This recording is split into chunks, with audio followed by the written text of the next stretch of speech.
நம்ம லைஃப் வந்து ரொம்ப பீஸ்ஃபுல்லா இருக்கும். இப்ப பாத்தீங்கன்னா, நம்ம வந்து ஒரு இதுல போறோம்னு வச்சுக்கோங்களேன். நம்ம பஸ்லயே போறோம்னு வச்சுக்கோங்களேன். பஸ்ல போறோம். ஒரு ஊர்ல இருந்து அடுத்த ஊருக்கு போறோம். போனோம்னா நீங்க என்ன பண்ணுவீங்க? ஐயோ! முன்னாடி யார் வர்றது? இங்க பின்னாடி யார் வர்றது? அப்படின்னு பார்த்துட்டே இருப்பீங்களா? எதுவுமே பார்க்க மாட்டீங்க. பஸ்ஸுல ஏறி உட்கார்ந்த பிறகு கண்ண மூடி நல்லா தூங்குவோம். வேணுன்றத வாங்கி சாப்பிடுவோம். எ இ இதுதான் இல்லன்னா கதை பேசிட்டு வருவோம். ஃபோன்ல பேசிட்டு வருவோம். ரொம்ப லெஷர்லியா இருப்போம். யாருமே ஸ்ட்ரெஸ்டா இருக்க மாட்டோம்ல.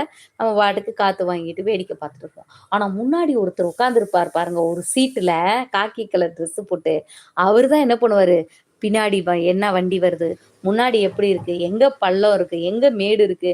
எங்க இடம் இருக்கு? எங்க ரோடு இருக்கு? எல்லாத்தையும் பார்த்து, பார்த்து, பார்த்து, பார்த்து அவர் ஒரு ஆள் தான் ஓட்டிக்கிட்டு இருப்பாரு. ஸ்ட்ரெஸ் எல்லாம் யாருக்கு?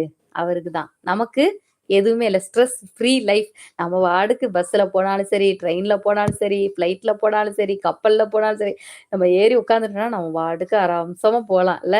தூங்கி கரெக்ட்டா அங்க போய் விழிக்கலாம். அதே மாதிரி தான் நம்ம வாழ்க்கையில கிறிஸ்துவை